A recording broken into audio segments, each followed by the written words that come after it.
La Universidad Nacional Autónoma de México, la Secretaría de Cultura del Gobierno de México, el Gobierno de la Ciudad de México a través de la Secretaría de Cultura y el Colegio de San Ildefonso les da la más cordial bienvenida a la conferencia Del intelecto a la pasión, la vocación del dibujo en Rafael Cauduro. Para ello contamos con la presencia del profesor Luis Martín Lozano. Luis Martín Lozano es historiador de arte. Su trabajo como investigador se ha enfocado a documentar y a estudiar el desarrollo del modernismo en las artes visuales de los siglos XX y XXI, tanto en México como en Latinoamérica. Formado en la Universidad Iberoamericana, es becario Fulbright y merecedor del apoyo de la Fundación Rockefeller para diversos proyectos sobre el desarrollo del arte moderno y contemporáneo. Director del Museo de Arte Moderno de México durante los años 2001-2007, ha sido curador huésped de diversos museos en Europa, Asia y Latinoamérica, los Estados Unidos y todos los museos de arte más importantes de México. Es autor de numerosos ensayos críticos sobre el arte moderno. Ha escrito ampliamente sobre la trayectoria artística de Diego Rivera, Frida Kahlo, María Izquierdo, Remedios Varo, y asimismo ha impartido un sinnúmero de conferencias en tanto en México como en el extranjero. Es coautor del libro Taschen, Diego Rivera, Obra Moral Completa, 2007, y sus más recientes publicaciones son como editor de la monografía sobre la pintora Teresa Velázquez, 2021. Editor y autor de Frida Kahlo, The Complete Paintings, recién publicado por Taschen en 2021, y ahora, en forma más reciente, coautor en el volumen preparado por Trilce Ediciones sobre Rafael Cauduro. Vive y escribe desde la antigua villa de Coyoacán, en la Ciudad de México. Gracias por acompañarnos y cedemos la palabra a nuestro ponente. Gracias. Muy amable. Y bueno, ante todo, buenas tardes. Gracias por venir al antiguo Colegio San Ildefonso, hasta el centro, como yo que vivo en Coyoacán, es del otro lado de la ciudad. Pero,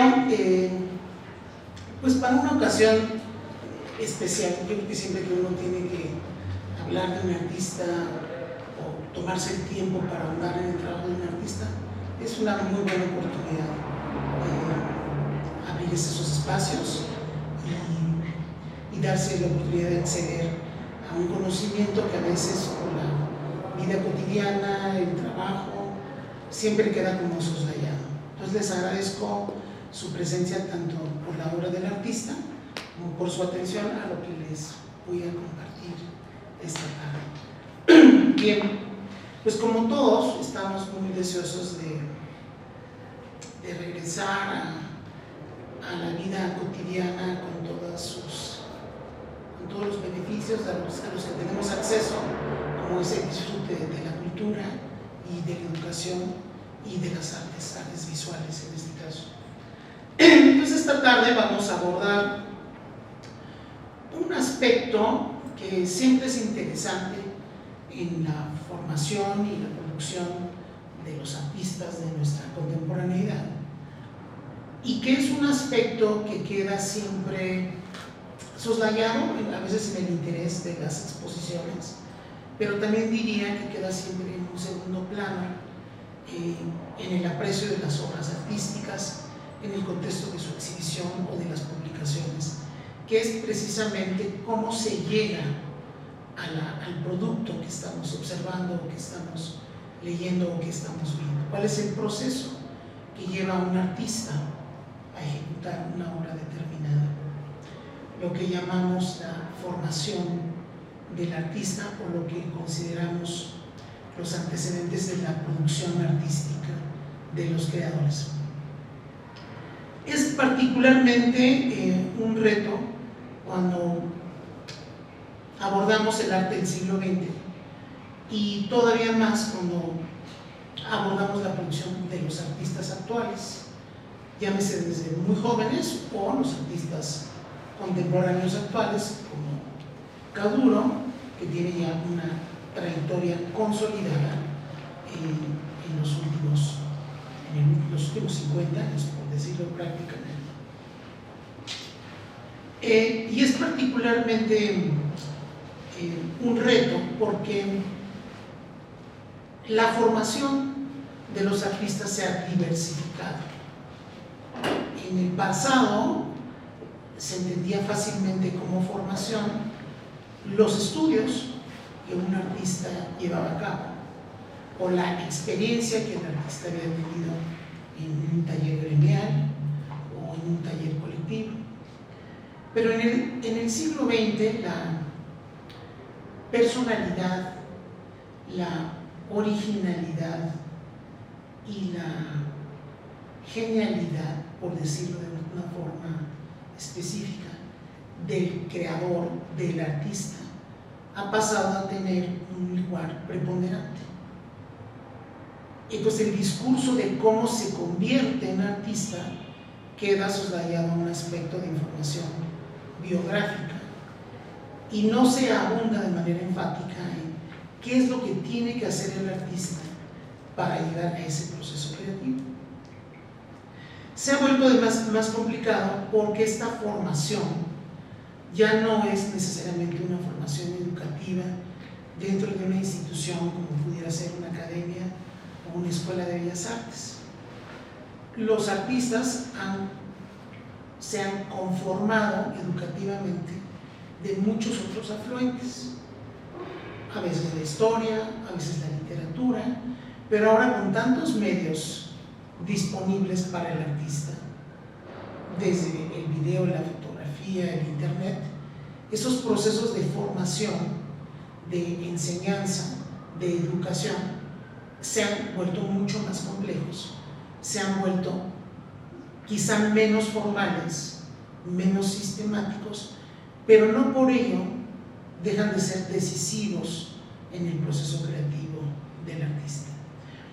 Entonces esta tarde vamos a tener la oportunidad de ver justamente un pintor contemporáneo, actual, una carrera consolidada, con una producción que destaca particularmente en los últimos 20 años del siglo XX, aunque él es un artista muy vigente, pero estoy hablando de la década de los años 80 y 90, donde él va a irrumpir con una presencia contundente en el ambiente artístico mexicano.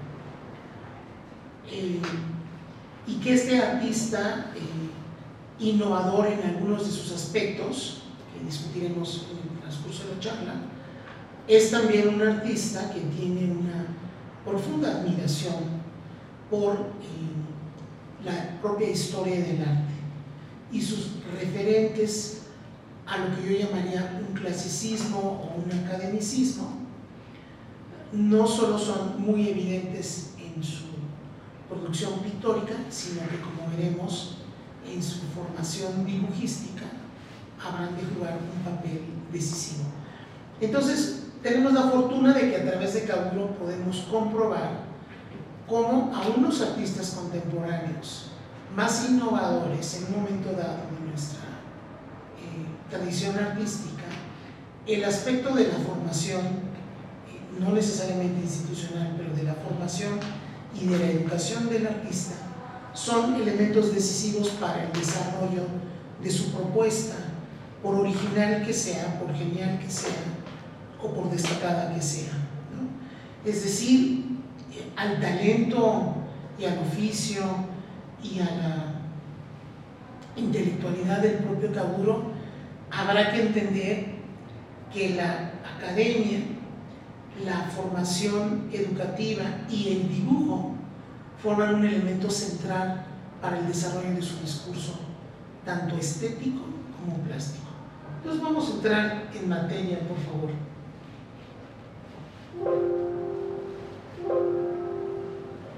Y quiero arrancar justamente con esto. Esto es en sentido estricto, es un autorretrato de Kaburo. ¿Cómo sería él? ¿Cómo se explica él a sí mismo? Es una autoimagen referencial al principio de este milenio. Vemos el rostro del pintor representado varias veces dentro de la composición. Y además vemos en el autorretrato, es decir, la imagen que él tiene de sí mismo, la oportunidad de constatar ¿Cuáles son los referentes que este artista ha tenido? Entonces identificamos, aparecen 3 autorretratos en la parte superior como portadas de publicaciones que de manera irónica se refieren a la formación artística, porque está jugando con el concepto de que el arte se puede aprender en un libro, se aprende a pintar leyendo, pero al mismo tiempo de manera irónica se refiere al jardín del arte, es decir, a una producción que es eminentemente mercantil, que no tiene en principio méritos artísticos y de trascendencia, y él está jugando con estos conceptos. Es decir, ¿de dónde proviene la formación artística? ¿De un libro, de la enseñanza, de una academia? Y nos deja la clave de otros afluentes de su propio trabajo. Por un lado está una tarjeta de una empresa papelera, distribuidora de materiales, que es Papelerías Lozano, que con el tiempo se habrán de convertir en mecenas del propio artista. Pero esto nos deja ver que es un pintor, que los materiales de producción van a jugar un papel fundamental en su propuesta artística. También podemos ver la referencia a carteles, a publicidad, a revistas, a medios gráficos, es decir, otros afluentes aparentemente no académicos, pero sí decisivos, que serán elementos constituyentes en su propuesta pictórica. Pero lo más interesante para la charla de esta tarde es el centro, es precisamente el propio artista con su mano dibujando su autorretrato. Es decir, el dibujo es su autorretrato. Es decir, la pintura nos está diciendo que para este pintor, para este artista, el dibujo es una parte central de su producción.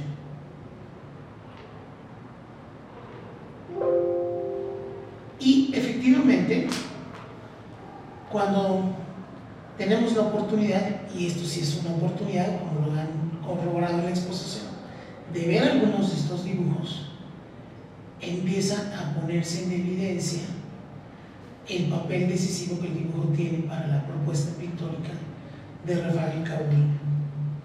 Habrá que decir esto, al ser un pintor tan exitoso en términos del mercado del arte, los dibujos nunca se convirtieron en un factor de exhibición y de valor mercantil.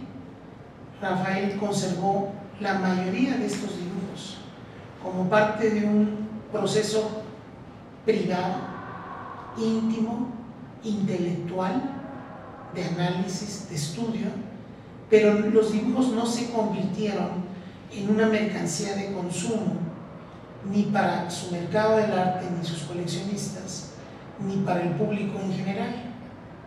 De tal manera que aunque podíamos adivinar por la factura de las pinturas que se trataba de un pintor con una excelencia en el dibujo, pocas oportunidades había de haber visto dibujo. Y esto es particularmente interesante porque cuando él arranca con su primera exposición, que se lleva a cabo en la Casa del Lago, era precisamente una exposición que tenía dibujos. Es más dibujos y pasteles y acuarelas que óleos. O sea, esto nos dice de entrada que el pintor otorgaba al dibujo un factor decisivo en sus primeras búsquedas como artista. Y entonces la sorpresa al ver estos dibujos, muchos de ellos no fechados, ¿no?, es encontrar qué es lo que está observando Cauduro cuando dibuja. Y descubrimos que efectivamente lo que él ve es la tradición de la gran pintura. Sus referentes son justamente aquellos valores fundamentales de la historia del arte, de una trayectoria de un pintor que, sin haber pasado por la academia propiamente hablando, sí le otorgaba a la historia del arte un papel, un reconocimiento de lo que puede esta tradición aportar a la visión de un artista actual o un artista contemporáneo. Entonces, podría sonar como lugar común que un pintor en su temprana juventud se interesara precisamente en estos grandes valores, en estos grandes hitos de la pintura, como Miguel Ángel o como Leonardo. Pero el interés de Cauduro se va a enfocar precisamente en las cualidades dibujísticas de estos grandes valores de la historia del arte. Entonces se concentra no, digamos, en la pintura de Miguel Ángel, sino en el dibujo de Miguel Ángel. Dos ejemplos nada más de la Capilla Sixtina, el Dios creador y la creación de Adán, que son justamente, aquí los tenemos, en la parte superior del dibujo, Dios creador y la mano de Adán. Con un dibujo de una factura de excelencia, como la que los pintores tenían que aprender en el siglo XIX. Es decir, este tipo de dibujo académico ya no se hacía ni siquiera a principios del siglo XX. Y 60 años después, 70 años después, Rafael Cauduro está regresando a una tradición, por decirlo, decimonónica. Lo cierto es que cuando tú analizas a los grandes pintores del siglo XX, todos estos grandes pintores, pensemos en Picasso, o pensemos en Matisse, o pensemos en escultores como Severino, como Giacometti, perdón, todos ellos son artistas que arribaron en la historia del arte y en los grandes maestros. Curiosamente, los artistas contemporáneos a Rafael que sí accedieron a la antigua Academia de San Carlos o a la Escuela Nacional de Bellas Artes, ellos ya no estaban estudiando esto. Es decir, de una forma marginal a la academia, Rafael accede a un conocimiento académico mayor a la que tuvieron los propios artistas que ingresaron en las escuelas formales para estudiar pintura.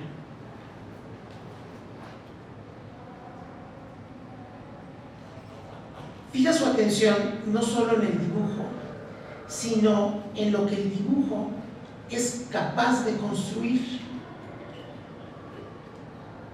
Las pinturas del ábside en la Capilla de la Sixtina, que son la composición posterior que hace Miguel Ángel en torno al tema del juicio final, son consideradas por muchos expertos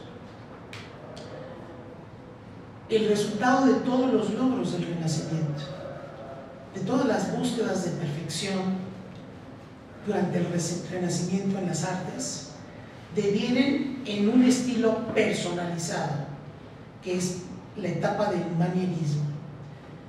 Y las últimas pinturas de la Capilla Sixtina de Miguel Ángel son precisamente consideradas la puerta de entrada hacia el manierismo, donde las proporciones perfectas del cuerpo pueden transmitir conceptos y estados de ánimo. Y esto es precisamente lo que hace Rafael al estudiar las escenas del juicio final en la Capilla Sixtina. Se concentra en la construcción corporal, se concentra en el dinamismo que puede producir el dibujo corpóreo frente al espectador. Y este se convertirá a la postre en su pintura en un elemento decisivo de su composición. Pero deviene de un estudio sistemático de estos aspectos en la historia del arte. Esta cualidad que consigue Miguel Ángel de dotar a estos pesados cuerpos escultóricos flotando en el espacio, con un escorzo que sobrepasa cualquier nomenclatura del Renacimiento. Escorzos violentos, dinámicos, que no solo construyen la composición, ocupan el espacio atmosférico de la escena que se está desarrollando. Y estas son justamente las cualidades visuales a las que Rafael Caduro se va a ir interesando como pintor. ¿Cómo lograr que la pintura acceda a una dimensión espacial que rebasa la bidimensionalidad del lienzo?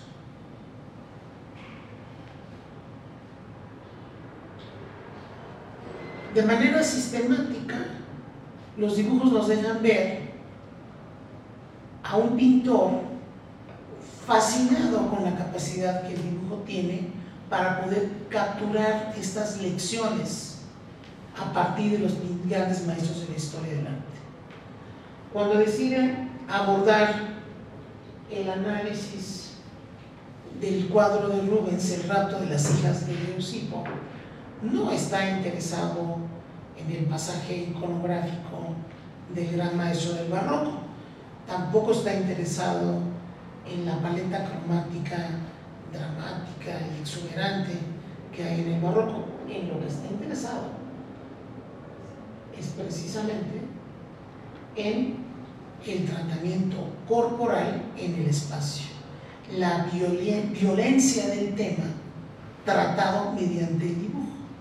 ¿Sí? La forma como se desfasan el comportamiento corporal de estas figuras femeninas desnudas cuando son en el momento en que son violentadas por Castor y Pollux y son raptadas, ¿no? Fíjense cómo incluso en el dibujo él se concentra en el arrebato de la figura femenina, en cómo es cargada y levantada y cómo se consume mediante el dibujo, se comprueba mediante el dibujo la corporeidad del cuerpo, la masa flotando, el acto de violencia de levantarla del suelo, en una escena que debió de haber sido, por más que Rubens la haya pintado congelada en el tiempo, un instante fugaz.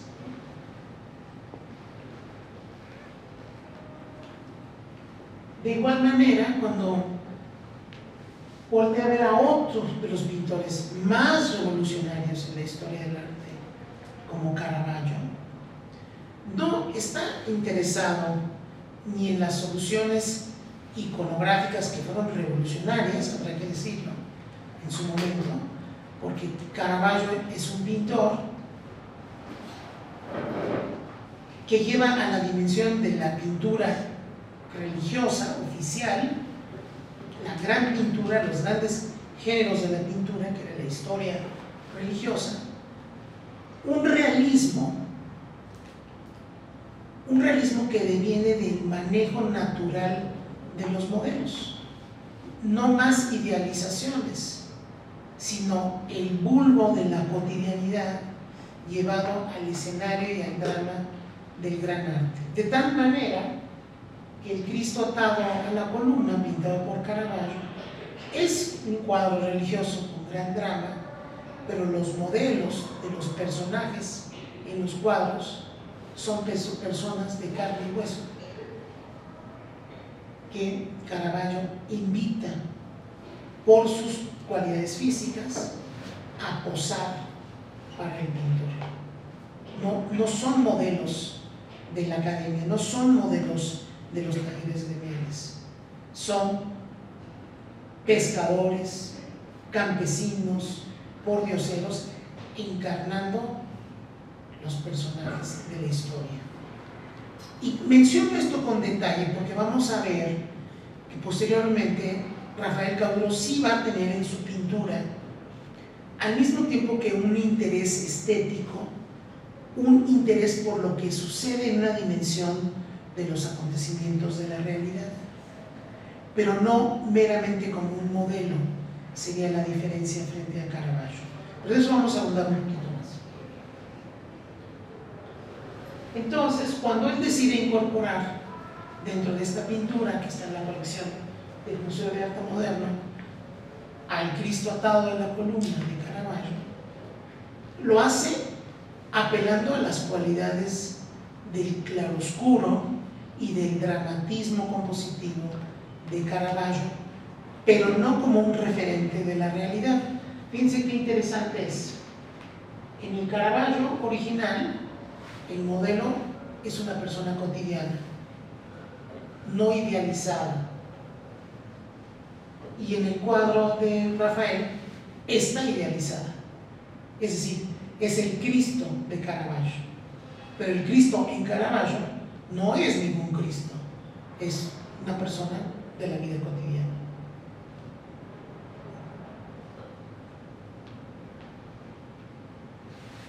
Lo mismo sucede cuando decide de manera magistral incorporar en su pintura de un pizarrón junto a una pintura de Holbein, ¿no?, el Cristo muerto. Y esto es muy interesante, porque ¿de qué nos habla este pasaje iconográfico?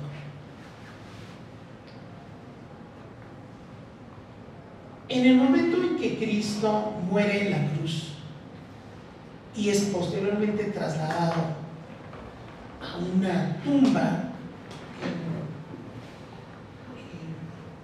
no preparada expresamente para él, según las Escrituras, ese es el instante no solo de mayor vulnerabilidad de Dios, pero es la consumación de su condición humana.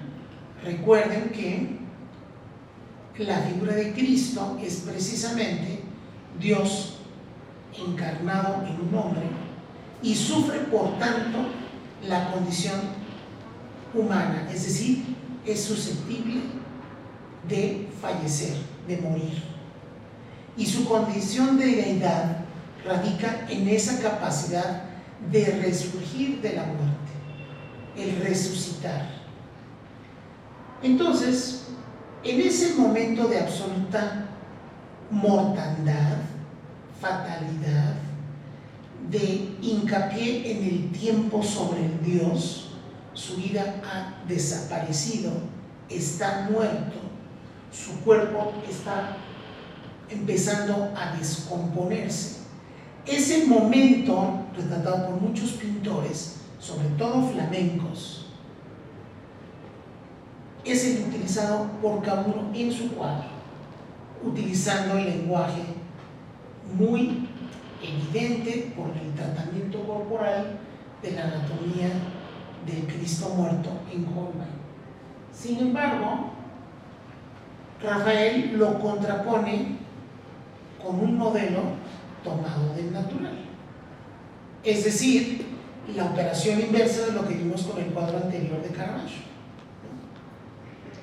Es decir, toma del ideal pictórico de absoluta mortandad, presenta el modelo a un vivo, por decirlo, un cuerpo matérico contundente. Pero lo más interesante es que no lo hace pictóricamente hablando, lo hace dibujísticamente. Es decir, una pintura que emula un dibujo con gis sobre un pizarrón. Es decir, la pintura rinde homenaje al dibujo. Además, un dibujo efímero, porque a diferencia de un dibujo sobre una hoja de papel, en el pizarrón está condenado a desaparecer.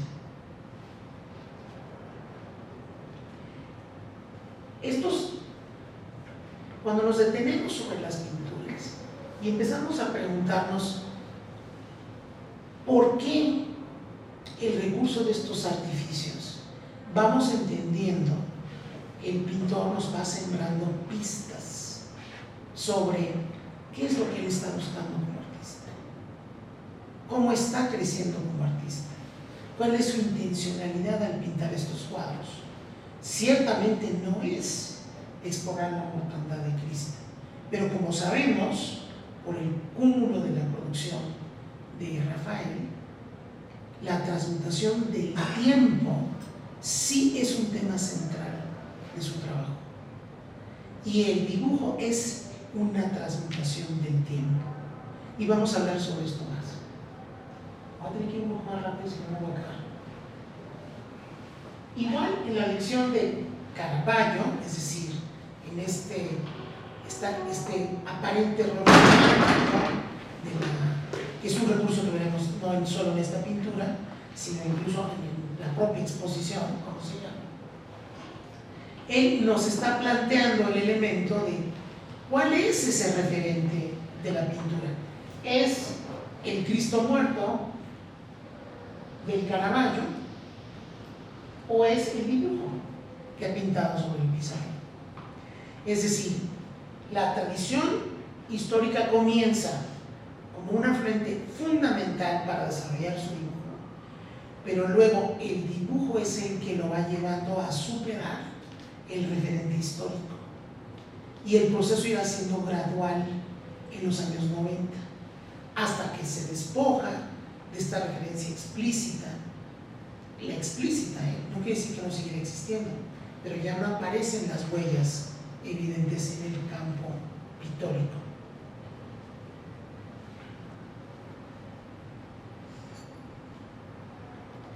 Observen este proceso, muy interesante.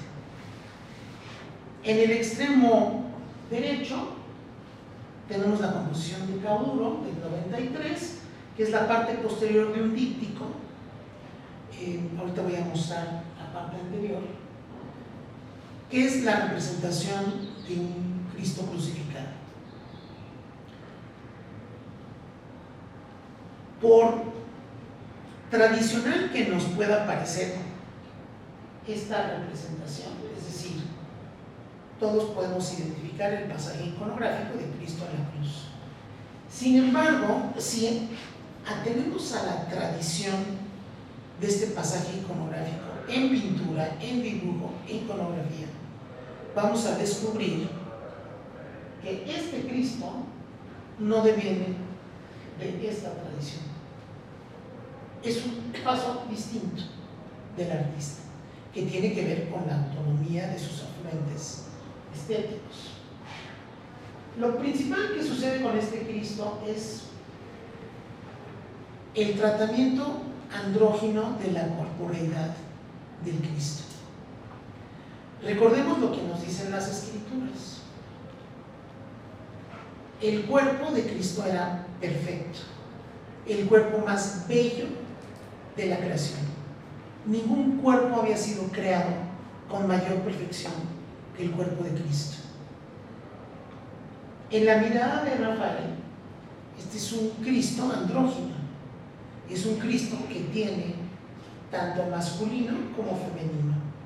Hay una curvatura en el cuerpo, como la que podemos apreciar en las curvaturas de la escultura de Bernini en el Alto Barroco, pero que no encontramos en el ascetismo de Velázquez.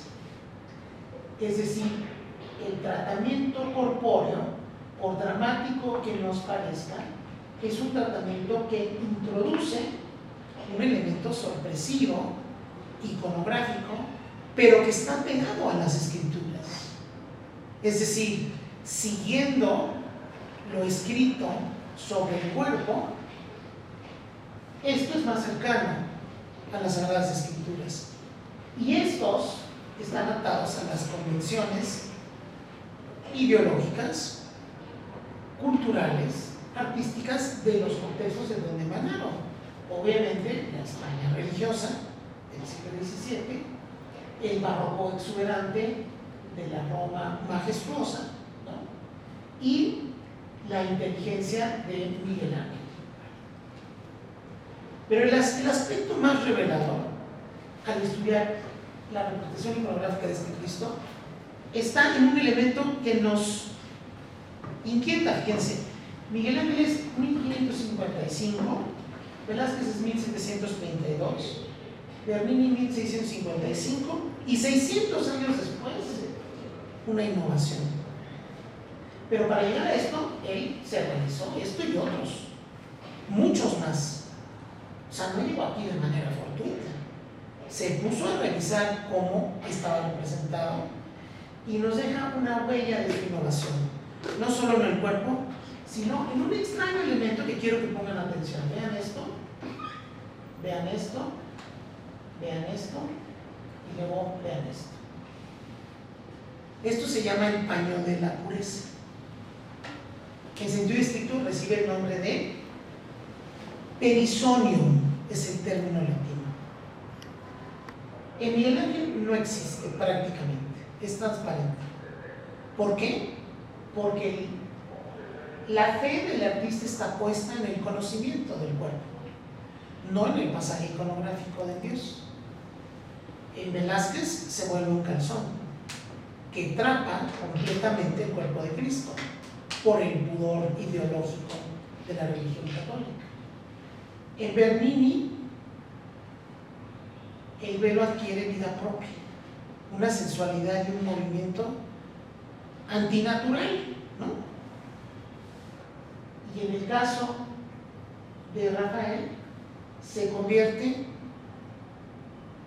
en un elemento andrógino que cubre el sexo del Cristo, pero que desafía la gravedad de su representación, porque este paño es prácticamente inexistente, es totalmente artificioso, no cubre nada en realidad y dejaría a la simple vista la desnudez de Cristo.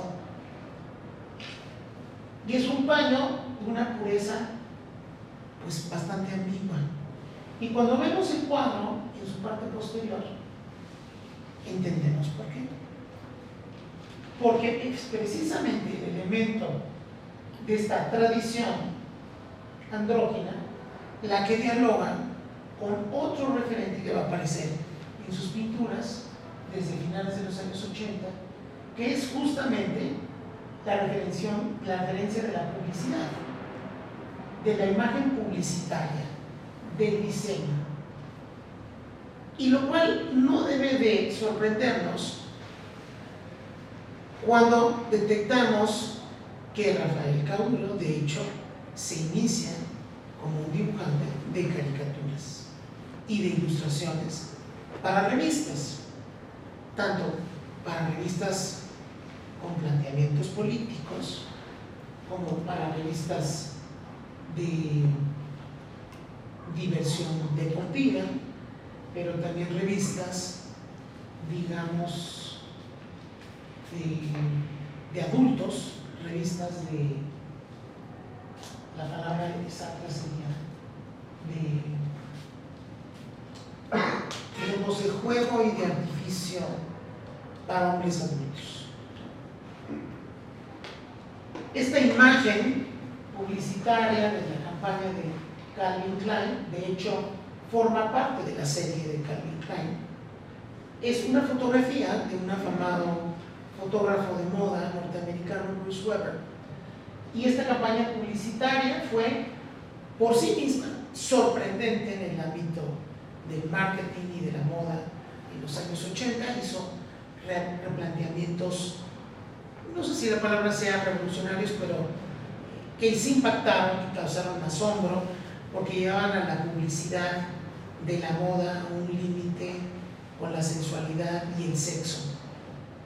Y esta fórmula que le sirvió muy bien al mercado de la moda, ¿no? Ahora lo vemos con relativa cotidianidad, pero en los años 80 había ciertos límites de lo que la moda se asociaba, y la moda no se asociaba con la sexualidad explícita, ¿no? Y cada uno incorpora estas dos tradiciones, una totalmente contemporánea, actual, que deviene de la fotografía, del diseño gráfico, de la publicidad, que él conocía y manejaba muy bien, ¿no? Con la de la historia del arte, con una revisión académica al pasaje iconográfico de la historia del arte.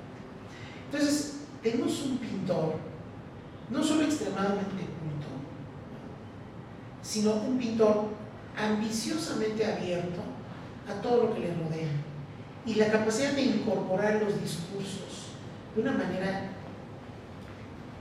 de balance visual no tanto de confrontación, sino en función de su propio interés estético y artístico, porque evidentemente lo que mueve los dos elementos iconográficos en la pintura es el hedonismo sobre el cuerpo.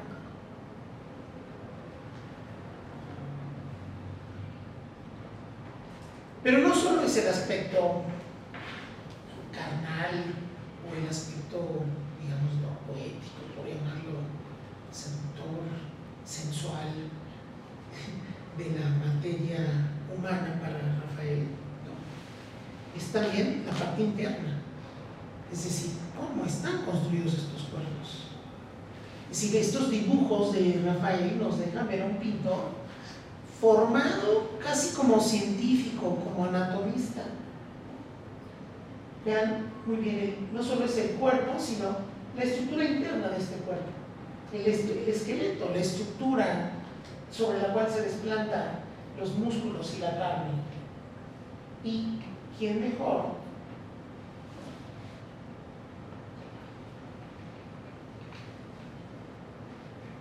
No, está muy desgastada esta esferita, ahí está.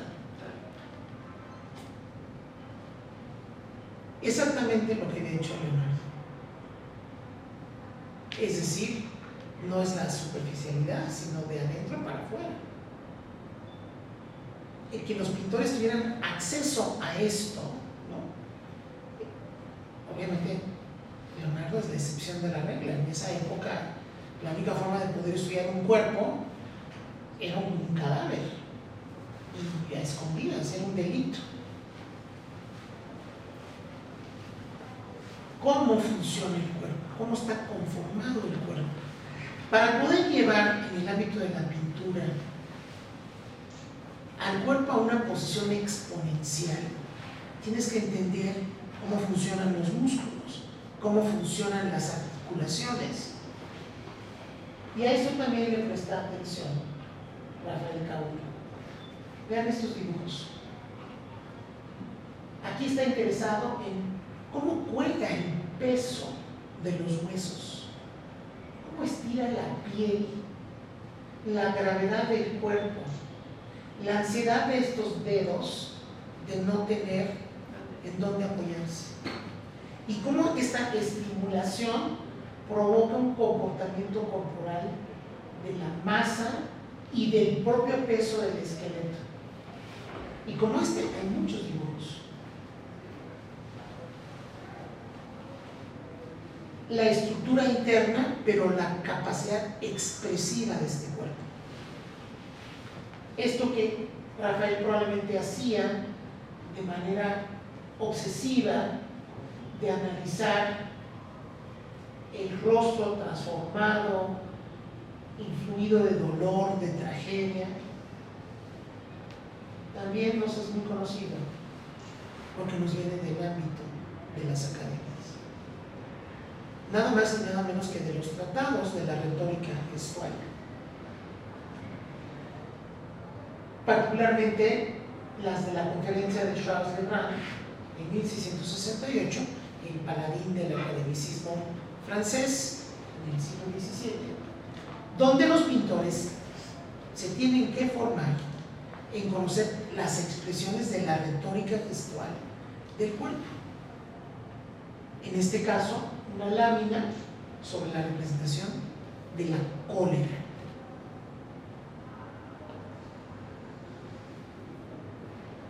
Estos tratados de retórica gestual se implementaron aquí mismo en México, en la Academia de San Carlos, desde finales del siglo XVIII. Los primeros maestros europeos que llegaron, como Jiménez Planes, como Tolzán, tenían, como Andrés Ginés de Aguirre, estos referentes de proporciones y de retórica gestual. Entonces, en realidad no es nada nuevo, es bastante conservador.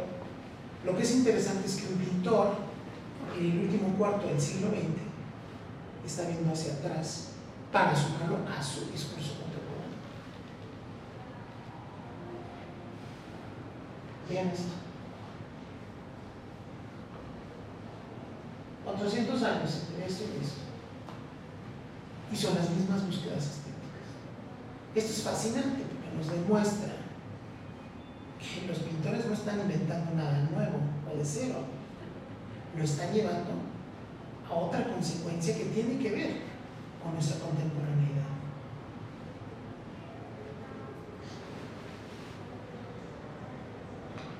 Ahora, no todos los dibujos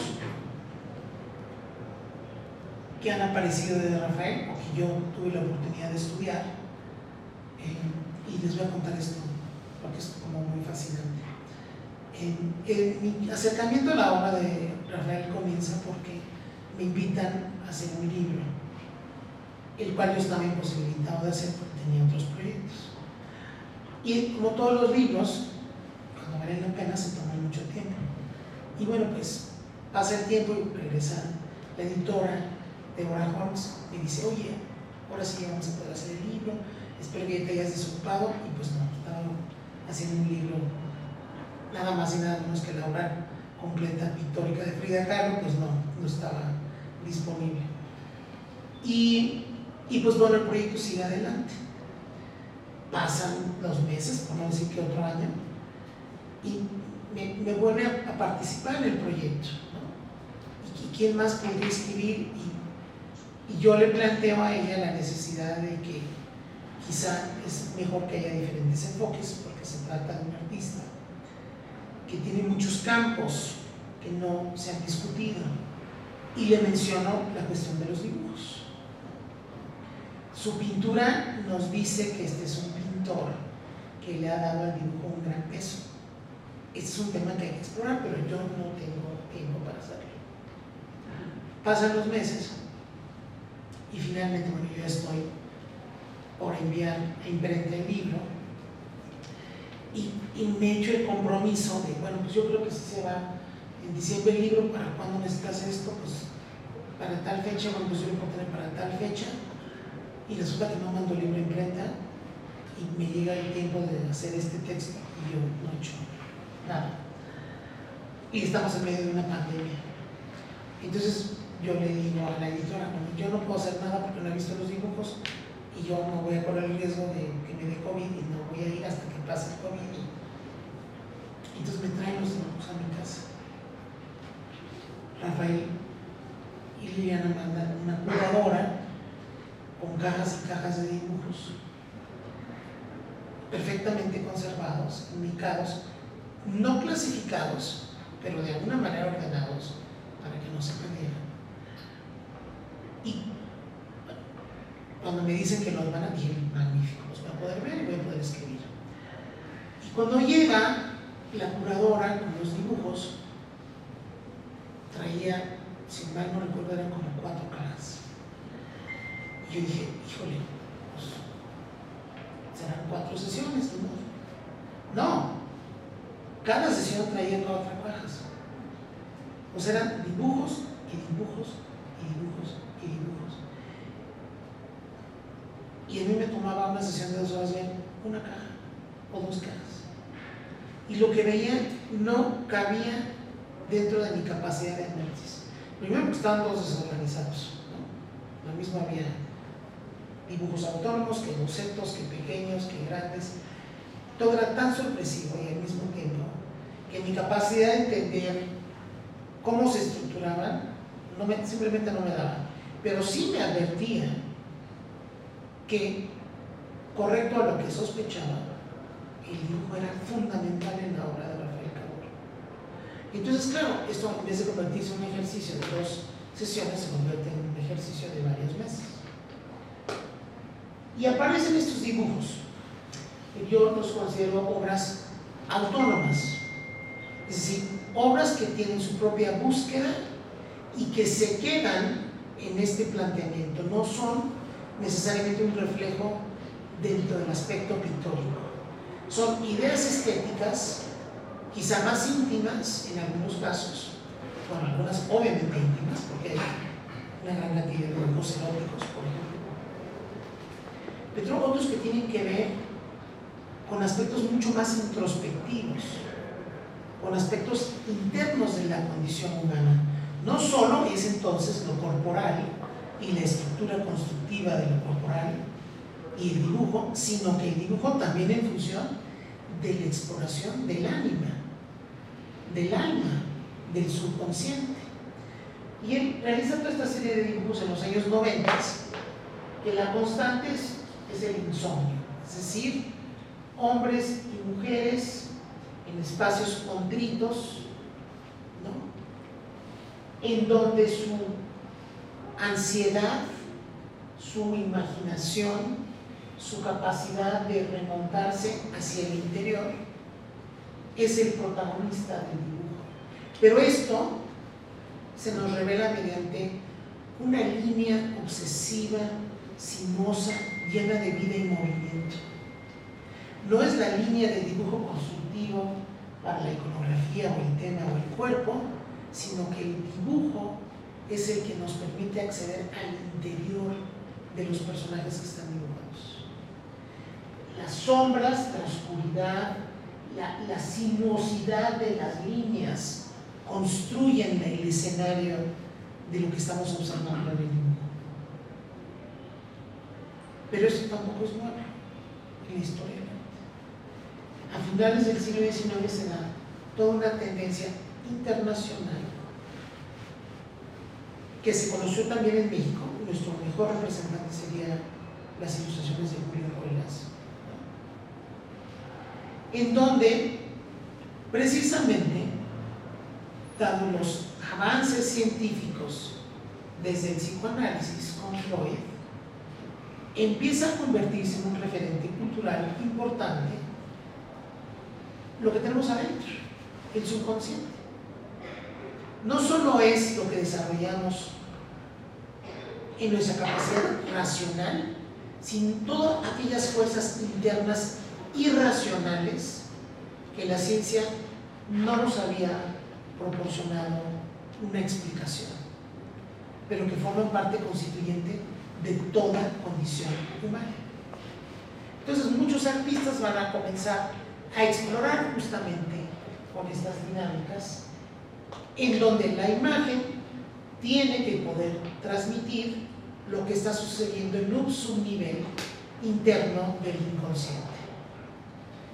Y aquí, entre los principales exponentes dentro del dibujo y de la gráfica, ubicamos las litografías, los grabados, las xilografías y las líneas de pintores como Erwan Munch y Jean Thorpe. Dibujos con los que se explora una dimensión interna, pero además una dimensión sobrenatural, que no pertenece a esta dimensión, a la dimensión de lo interno, pero también de lo espiritual.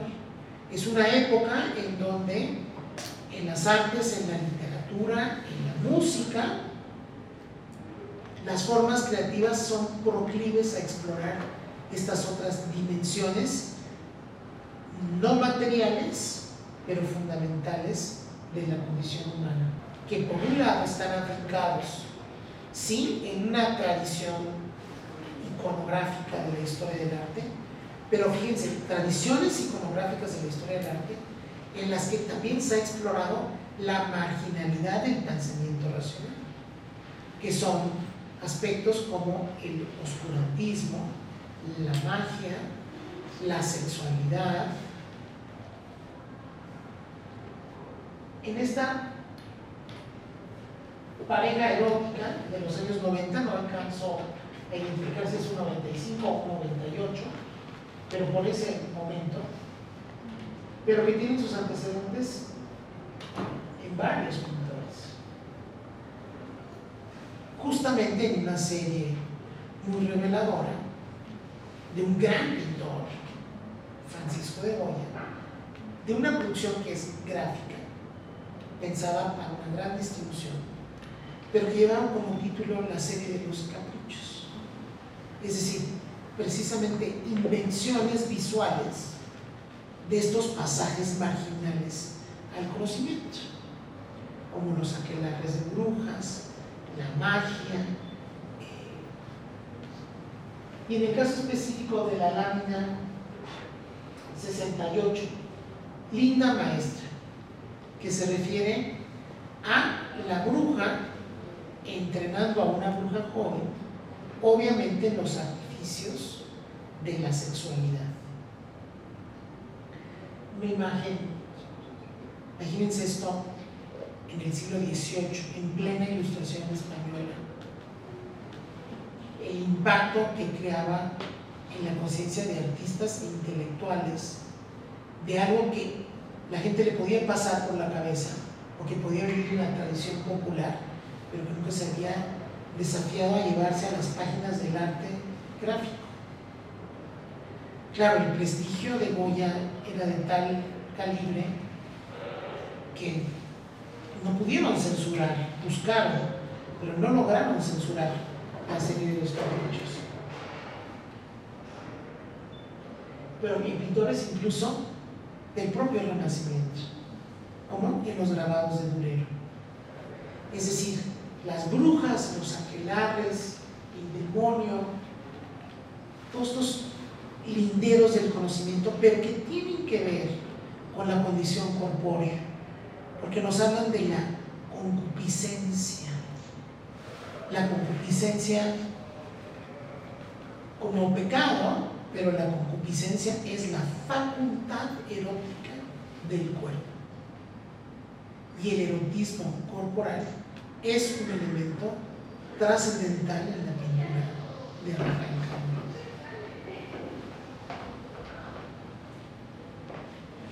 Entre la serie de dibujos autónomos está toda una serie de construcciones fantásticas que para mí son continuación de una tradición que surge en el barroco de las arquitecturas ilusorias. Estas arquitecturas que se conciben visualmente como decoraciones, como telones, como obra gráfica en un momento dado. Los italianos también les llaman caprichos o vedutas, porque son de invención, nunca existieron, no se plantean más que como utopías. Pero la dimensión, hay toda una tradición de las arquitecturas ilusorias en relación con el arte. Bueno, hay una serie de dibujos de Rafael muy interesantes desde muchas ópticas, porque tienen que ver con aspectos ideológicos, pero yo lo voy a concentrar en una lectura que es la que me interesa subrayar ahorita, que tiene que ver con el dibujo. Es un instrumento, se convierte para Rafael en un instrumento crítico.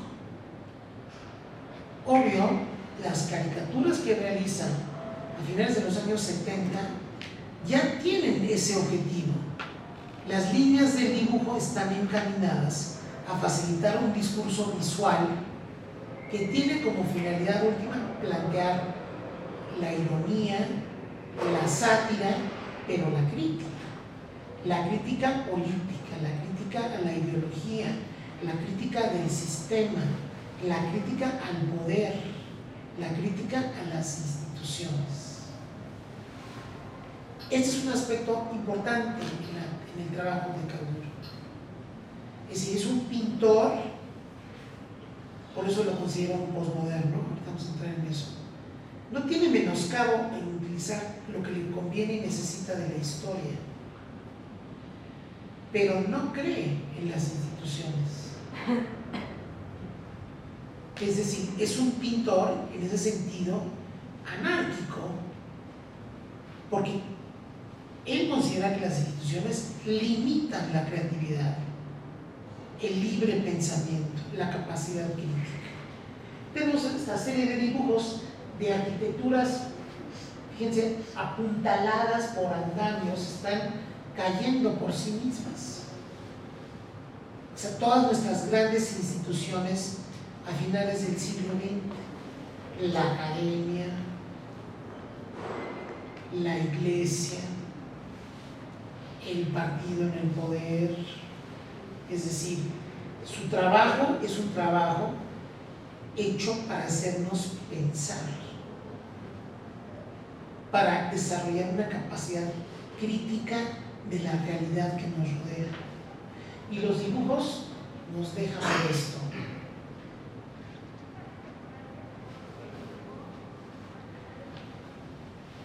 Estas invenciones arquitectónicas arquitectónicas irracionales habían ya aparecido en pintores en el siglo XVIII italianos y franceses, como la serie muy famosa que circuló prácticamente en todos los ámbitos artísticos desde que surgió, fue muy conocida en México.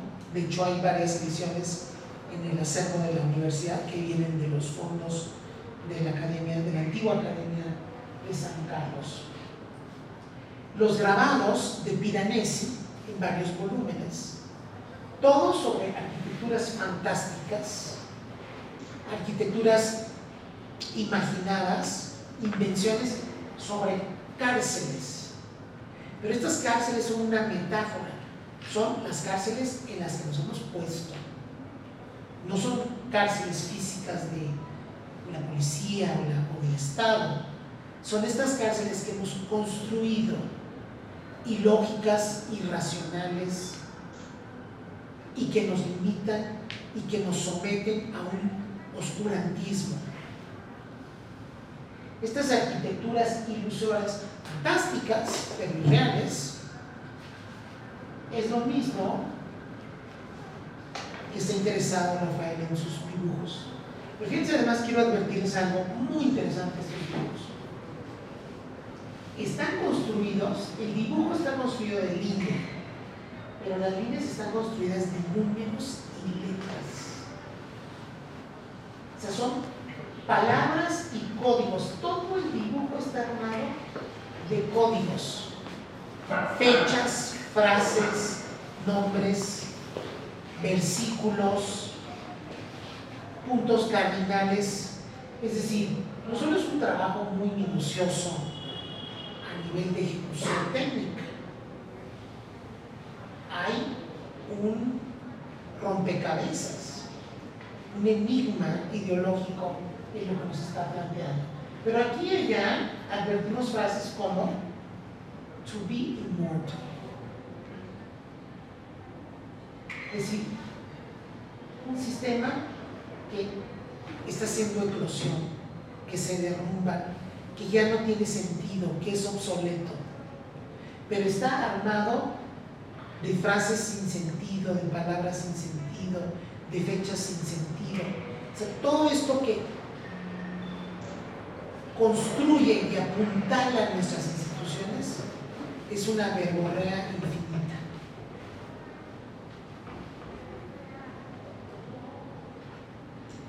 De tal manera que para cuando el pintor irrumpe en el 76 en la Casa del Lago, el dibujo está ahí. La capacidad de revisar la historia del arte está ahí. Y su propuesta pictórica inicial está ahí.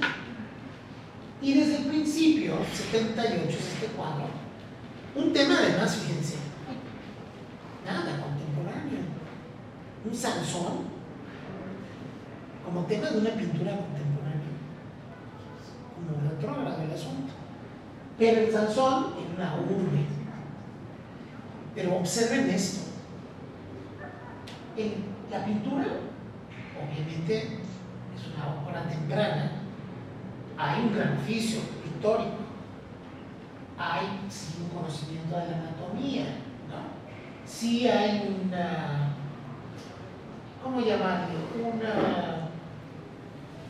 Un hincapié, digamos, en el valor de la composición, ¿no? Pero el resultado es bastante acartonado, no está integrado con la madurez que va a conseguir. Pero vean el dibujo. El dibujo es magnífico, el dibujo sí tiene esa integración y esa soltura. Vean el balance entre la figura y eso que el entorno es más abstracto, pero no lo logra en la pintura, está en el dibujo. O sea, sus cualidades dibujísticas en este momento son mejores que las pictóricas. Claro, es el pintor en ciernes.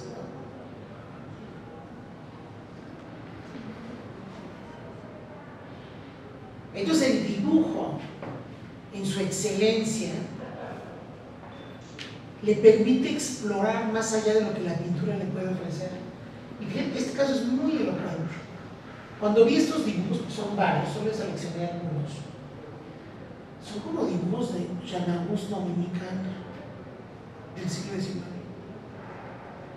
La capacidad psicológica para adentrarse en el personaje, hacia el interior, vean esa mirada, vean la construcción geométrica de la cabeza, como escultórica, la pesadumbre en la morbidez de este cuerpo. Es absolutamente magistral. Y son dibujos pequeñitos, son como hojas sueltas que sobrevivieron. Él no las pensó como obras de arte para exhibirlas y venderlas. Pero este pintor sistemáticamente dibujaba. Y produce esta pintura, El gobernador en 1979, que es una metáfora, es una figura mórbida. Su título lo que está diciendo, el gobernador. Es decir, es esta figura abyecta del poder.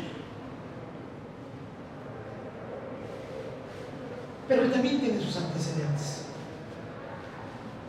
Precisamente en otro gran pintor, gran dibujante, gran ilustrador, el francés Honoré Daumier, que precisamente por haberse atrevido a hacer esta ilustración para el diario, fue encarcelado 6 meses, porque hace un retrato del rey de Francia, Luis Felipe, personificando a un personaje de la literatura popular francesa, el Gargantua de François Rabelais. El Gargantua es un monstruo que no tiene llenadero, ¿no? Pero por significado en un gobernante, en el segundo imperio, que no tiene llenadero. Lo que le están dando son los impuestos que le ha puesto al pueblo, ¿no? Es decir, el abuso del poder. Es la misma imagen metafórica que Rafael está realizando en 79. Poca pintura, más concepto que pintura.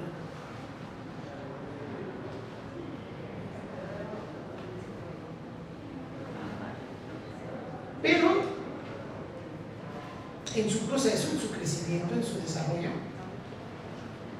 va a lograr sacar de la historia del arte, de estos momentos épicos de la historia del arte, como un cuadro afamado, además un cuadro ideológicamente muy polémico, que es La muerte de Marat, pintada por Jacques David. Un cuadro que en su momento de creación fue absolutamente celebrado, y después, al desaparecer el gobierno transitorio del terror, con Robespierre, el cuadro es condenado al olvido. Es lo que era un ejemplo de cuadro de historia contemporánea en la Francia de finales del siglo XVIII, principios del XIX, en un estilo denominado como neoclasicismo, pero de una gran excelencia académica. Es decir, la pintura académica no podía llegar más. Era contemporánea, era audaz, era actual y era perfecta en cuanto al dibujo se refería a la construcción pictórica. ¿De qué se trata este afamado cuadro? Se nos olvida que es un cuadro de un crimen, de la denuncia de un crimen desde un punto de vista ideológico. Marat era un anarquista proclive al régimen del terror, es decir, a desaparecer a las clases privilegiadas de Francia, a guillotinarlos, y a todo aquel que fuese sospechoso de ir en contra de lo que la revolución requería. Se dice que Marat hacía todas las noches una lista de quiénes eran los decapitados al otro día. O sea, un individuo que desde el punto de vista de la Revolución Francesa era un héroe cultural, pero que se convierte a la postre en un monstruo que pasa a la guillotina a gente inocente. Bien, las diferentes facciones del poder en Francia, unos proclives a considerar a Marat un héroe, entre ellos el propio Jean-Louis David, que es anacrónico porque está interesado en convertirse en el pintor oficial de Luis XVI, pasa a convertirse en el pintor oficial del régimen del terror y luego en el pintor oficial de Napoleón Bonaparte. Pero bueno, para el caso que nos incumbe, el cuadro es el momento del asesinato de Marat por parte, digamos, de una, yo creo que hoy le diríamos conservadora, pero el caso es que era otra facción de las luchas por el poder en la Francia de la Revolución, Charlotte Corday, que lo asesina, lo apuñala en Latina y muere digamos, en su oficio de la denuncia de los agentes contra la revolución.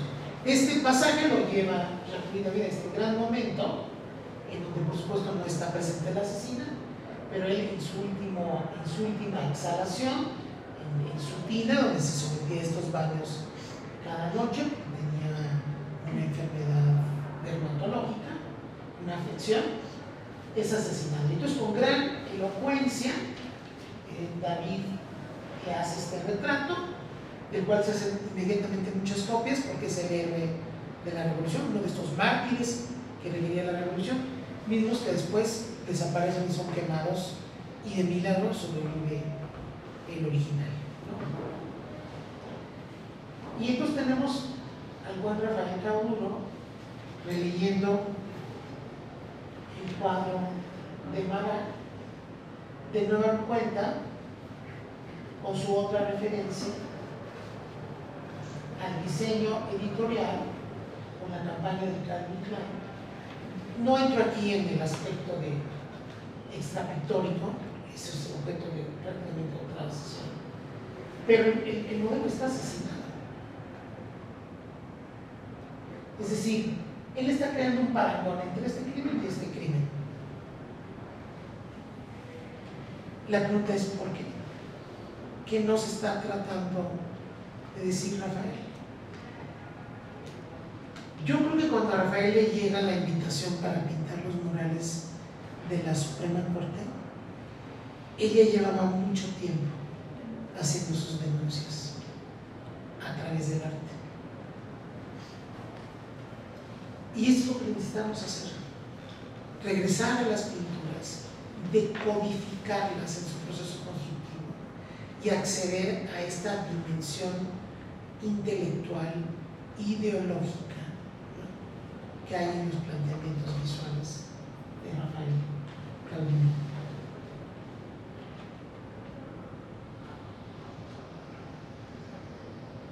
Aquí nada más algunos ejemplos.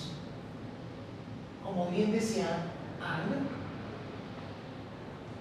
si no hay dibujo, no hay pintura. Le decía a sus alumnos, si no saben dibujar, no van a pintar. Si no hay dibujo, este cuadro no existe.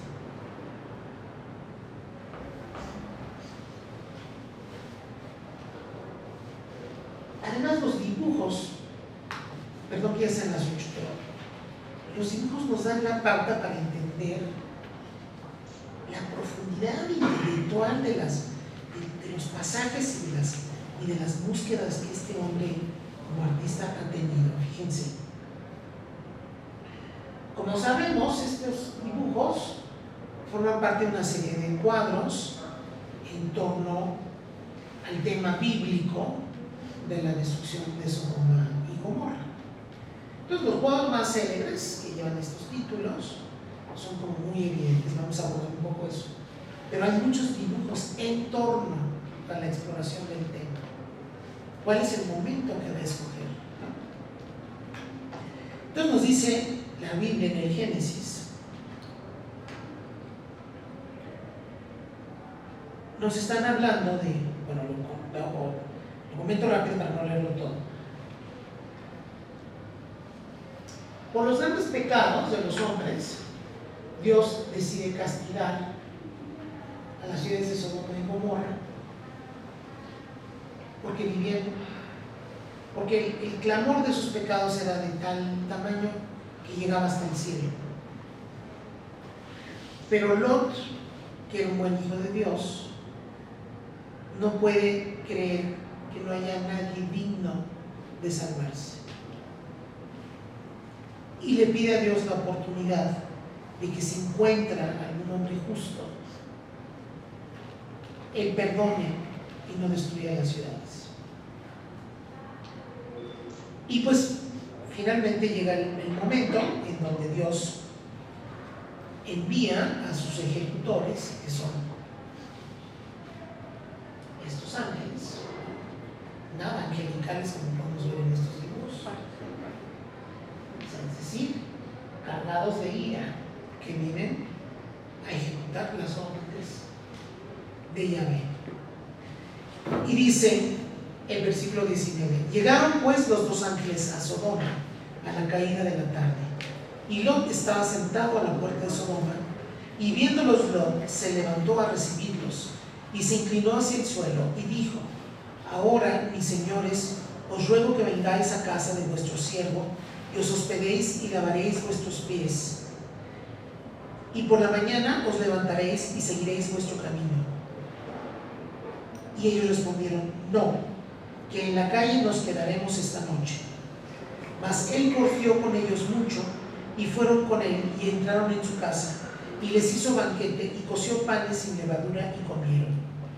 Pero antes que se acostasen, rodearon la casa los hombres de la ciudad, los varones de Sodoma y todo el pueblo junto, desde el más joven hasta el más viejo, y llamaron a Lot y le dijeron: ¿dónde están los varones que vinieron a ti esta noche? Sácalos para que los conozcamos.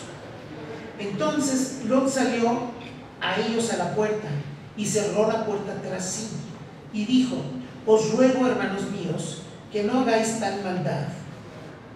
He aquí ahora yo tengo dos hijas que no han conocido varón alguno. Os las sacaré fuera y haced de ellas como bien os pareciere. Solamente que a estos varones no hagáis nada, pues que vinieron a la sombra de mi tejado. Y ellos, los hombres de Sodoma, respondieron: quita allá. Y añadieron: vino este extraño para habitar entre nosotros y habrá de erigirse en juez. Ahora te haremos más mal que a ellos.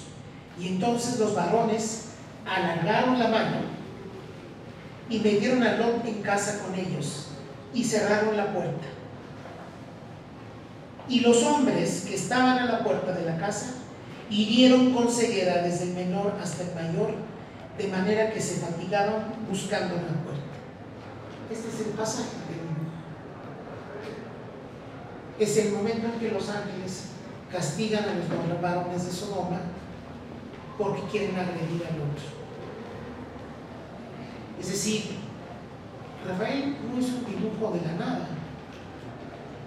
Rafael se fue a las escrituras, leyó y analizó y diseccionó las frases, y fue estudiando cuál era el momento de mayor drama, cuál era el momento culminante de la tragedia,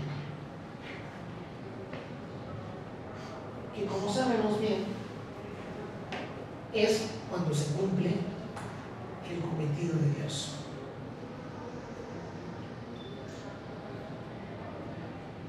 Jehová arrasó con fuego los pecados de Sodoma y Gomorra, con una lluvia de lumbre y brasas, calcinando hasta convertir en polvo a todos sus habitantes.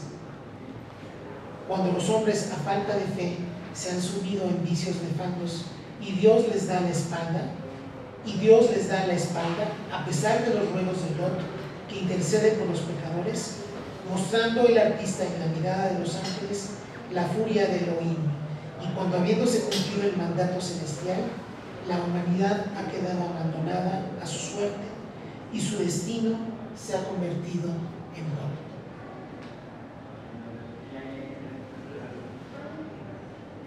Y por último, para cerrar, unos de los dibujos que no aparecieron en el libro, porque no puedo publicar todo, y que yo encuentro verdaderamente fascinantes. Vean esta serie, Esto que comienza como aparentes estudios como de superhéroes, como de ciencia ficción, evidentemente sacados del ámbito del cómic y de las revistas, se van transformando. Esto que no alcanzamos a entender exactamente qué es, pero se los marca. Y esto que está aquí, extrañamente. Y luego más adelante aparecen más figuras, entre caricaturas, entre distorsiones, entre ilustraciones. Y esta estructura se va perfilando más. Y esta figura de retórica se va perfilando más. ¿Se acuerdan del dibujo que les pasé del desnudo del juicio final? El cuerpo. Y luego ya toma forma más esquemática y esto se convierte en una pintura, ¿no? Pero no quise mostrar la pintura, lo que quiero mostrar es el dibujo, la cualidad de dibujar desde diferentes fuentes y afluentes, la que lo lleva a la concepción antes de la pintura. Y lo más fascinante es que lo que se nos revela aquí es un pasaje semi-protocubista, protocrométrico, que no es nada más, nada menos que el Cristo destruyendo su cruz. Y aquí les dejo mis revisiones a los dibujos de Rafael Carbonell. Muchas gracias por